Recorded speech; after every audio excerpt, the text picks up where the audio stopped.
Língua portuguesa, interpretação, gramática e redação oficial. Eu sou Cleusa Passos e estou aqui para te ajudar a passar numa prova de um concurso público. Faço vídeos e em troca peço que se inscreva no meu canal. Dá um likezinho, faça um comentário, pode pedir o vídeo que você quiser, ok? Vamos lá então aos estudos? Importância da interpretação de texto. Bom, primeira coisa na interpretação, gente, é a compreensão aprofundada.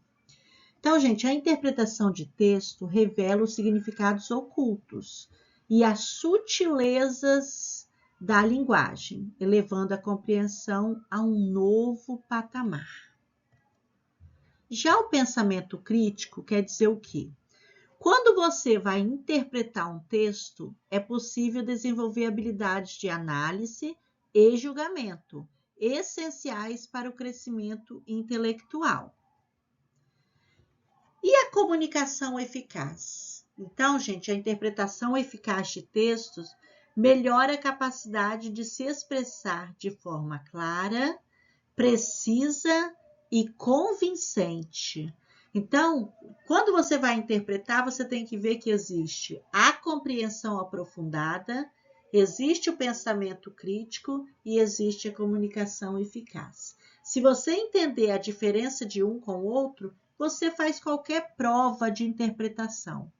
Então, a consigna da questão, por exemplo, o que a questão quer saber, que isso quer dizer que é a consigna, está pedindo sobre a compreensão. Vamos colocar que eu fale para você, vou dar um exemplo vulgo, um exemplo vulgar.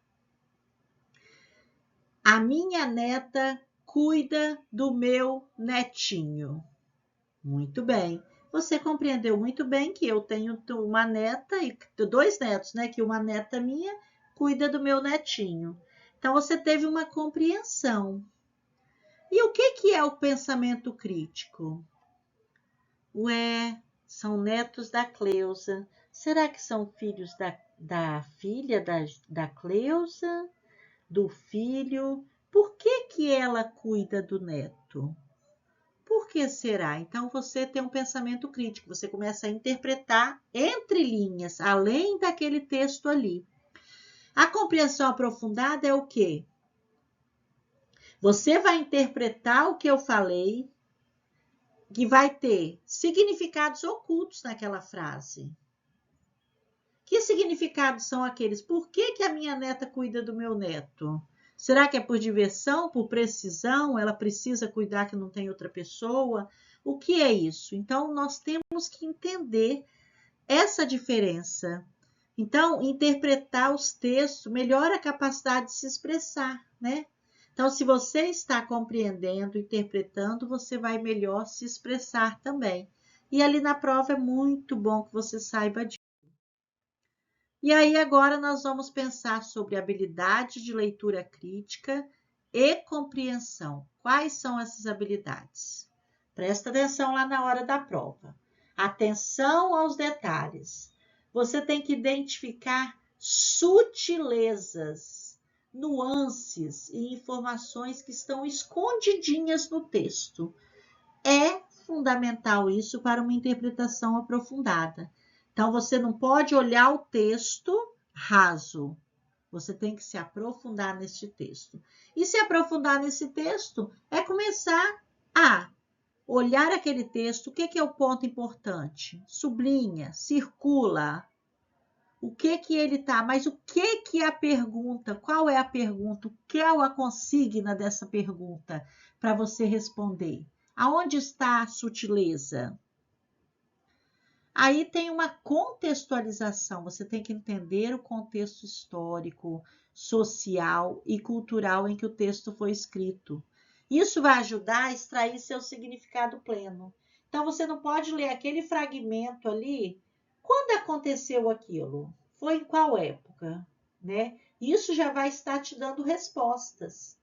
Então, por exemplo, se foi de uma época no século passado, você não pode pensar numa resposta que está dando uma resposta da atualidade. Então, você está entendendo o que você precisa entender dentro das questões de língua portuguesa?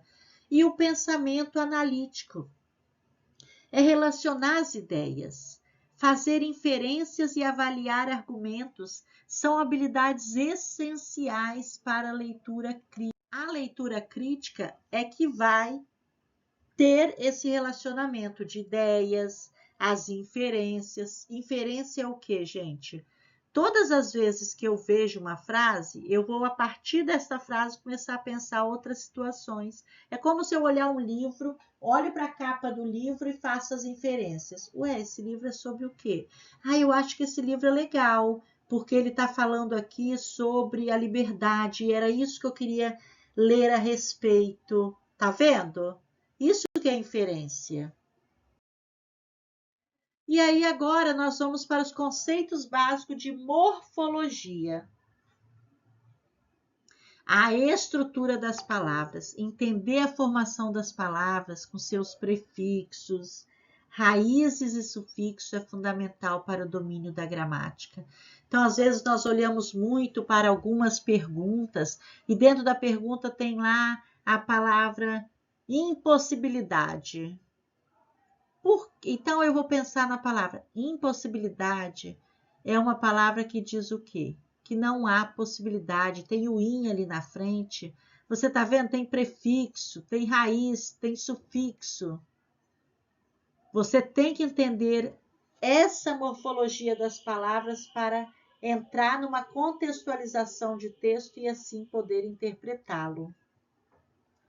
Aí nós temos as categorias gramaticais, conhecer as diferentes classes de palavras, como substantivos, verbos, adjetivos, é essencial para a correta aplicação da língua. E as flexões morfológicas, é claro. Compreender as variações de gênero, número, pessoa e tempo verbal é crucial para a construção. Então, agora eu vou te dar um exemplo completo de uma frase com diversas flexões, já que estamos falando em flexões morfológicas. Os meninos bonitos estudaram muito e foram aprovados no concurso. Então, os, você sabe que é um artigo definido, masculino, está no plural. Bonito, meninos, substantivo, masculino, plural. Bonitos é adjetivo, masculino, plural.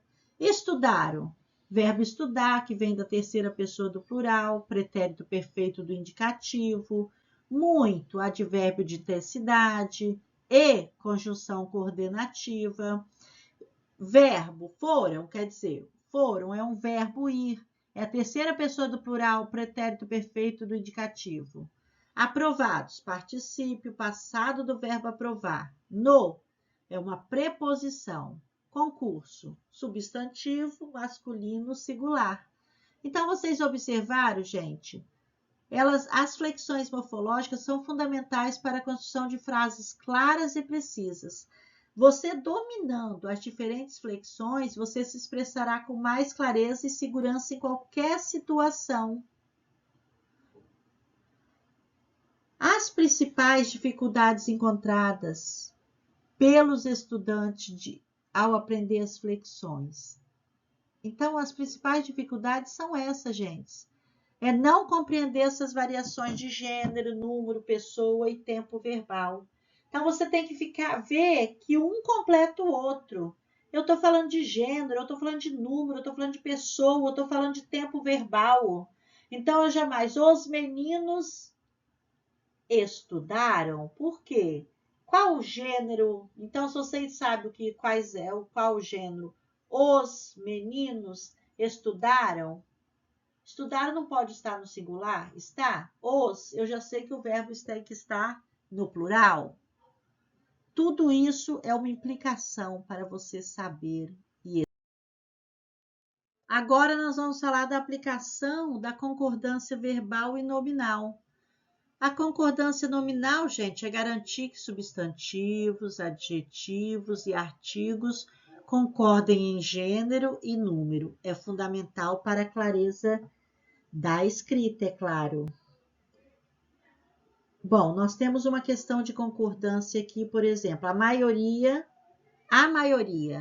é um substantivo coletivo, não é? Quando eu falo maioria, eu estou falando que significa que representa um conjunto de pessoas, mesmo sendo escrita no singular. Então, a palavra maioria, mesmo escrita no singular, é um substantivo coletivo. Então, a dúvida sobre a concordância é a seguinte: se for a concordância verbal, você deve assegurar que o verbo concorde com o sujeito em pessoa e número é essencial para a coesão gramatical.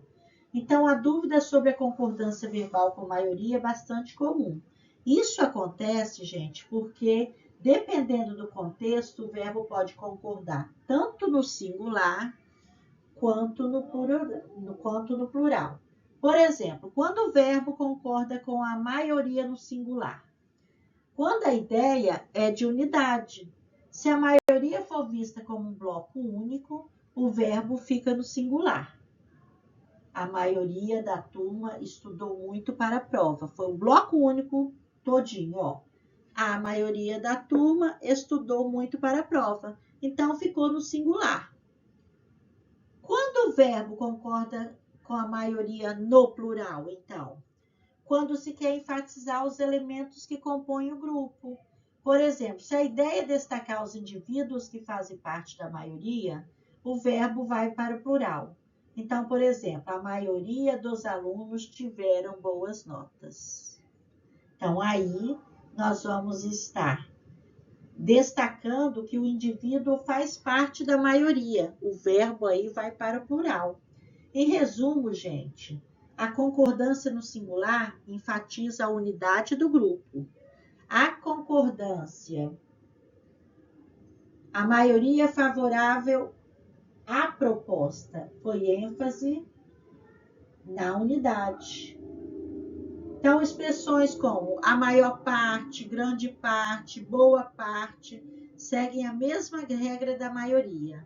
A concordância com maioria pode variar de acordo com a norma culta e o contexto em que a palavra é utilizada. Não esqueçam, todas as vezes que acontecer isso, lembrem da palavra maioria lá na prova. Tá bom? Também nós temos concordância com outras palavras que indicam quantidade. Minoria, totalidade. E aí nós temos a revisão criteriosa, que é uma revisão cuidadosa do texto, atentando para a concordância e é a chave para uma escrita impecável. Então, se você olhar lá no texto, tudo que está concordando, sublinha lá o que é artigo, o que é substantivo, o que é adjetivo, vai sublinhando as palavras e descobrindo, vai descobrindo a morfologia, que é só sucesso. E aí nós vamos falar um pouco da estrutura da redação oficial. Nós temos o cabeçalho, que é informações como órgão, setor, data e numeração do documento. Parágrafo introdutório. Expõe o objetivo e o contexto do documento de forma clara e concisa. E o corpo do texto desenvolve o assunto de forma organizada, com argumentos e informações relevantes, é claro. E aí a conclusão encerra o documento de maneira apropriada, com possíveis recomendações ou encaminhamentos. Na redação oficial, isso, né, gente? Atas, presta atenção, atas, ofícios, e-mails. Então, sempre nós teremos o quê? O cabeçalho, o parágrafo introdutório, o corpo do texto e a conclusão. Sempre, gente. E nós temos os tipos de documentos oficiais. O ofício, que é utilizado para comunicação entre órgãos públicos ou entre estes e particulares. Temos memorando, que é um documento interno para comunicação entre setores de uma mesma instituição. A ata é um registro formal de reuniões, assembleias e outras deliberações. E o relatório, que apresenta de forma detalhada informações sobre um determinado assunto ou atividade. E aí há dicas para redigir com clareza e precisão. São 3 dicas: a objetividade, que é utilizar a linguagem direta e evitar rodeios desnecessários, coesão e coerência, e revisão minuciosa. A objetividade, é claro, utilizar uma linguagem direta e evitar rodeios desnecessários. Articular as ideias de forma lógica e encadeada, garantindo a fluidez do texto. E a revisão minuciosa é verificar cuidadosamente a ortografia, a gramática e a consistência do texto. E aí nós temos a conclusão, o encerramento, que o domínio da língua portuguesa e seus aspectos de interpretação, gramática e redação oficial, uma ferramenta poderosa que abre portas para o sucesso profissional e pessoal. Aproveite essa jornada de aprendizado e brilhe em suas comunicações formais.